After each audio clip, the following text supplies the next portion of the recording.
Hello friends, જય Swaminarayan. Welcome to Krupa's cooking point. આજે આપણે બનાવીશું આલુ મેથી સબ્જી.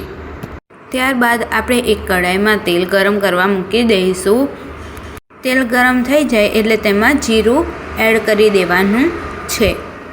તેમાં થોડીક હિંગ એડ કરી દઈશું. ત્યાર પછી તેમાં બટાકા એડ કરી દેવાના છે. બટાકાને આપણે મીડિયમ ફ્લેમ પર ગોલ્ડન બ્રાઉન કલર થાય ત્યાં સુધી તળી દેવાના છે.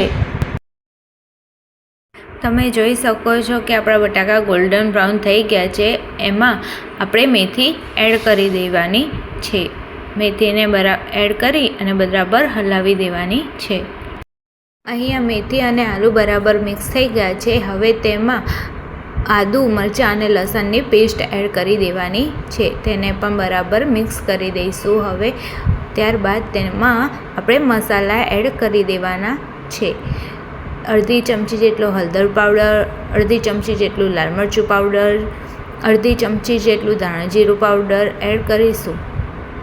ત્યાર પછી તેમાં સ્વાદ અનુસાર મીઠું એડ કરીને બરાબર હલાવી દેવાનું છે. સબ્જીમાં બધા મસાલા મિક્સ થઈને રેડી થઈ ગયા છે. હવે તેની ઉપર ઢાંકણ ઢાંકી 5 થી 7 મિનિટ માટે આપણે કૂક કરી દેવાનું છે. તમે જોઈ શકો છો કે આપણી સબ્જી બરાબર કૂક થઈ ગઈ છે. તેને બરાબર મિક્સ કરી દઈશું.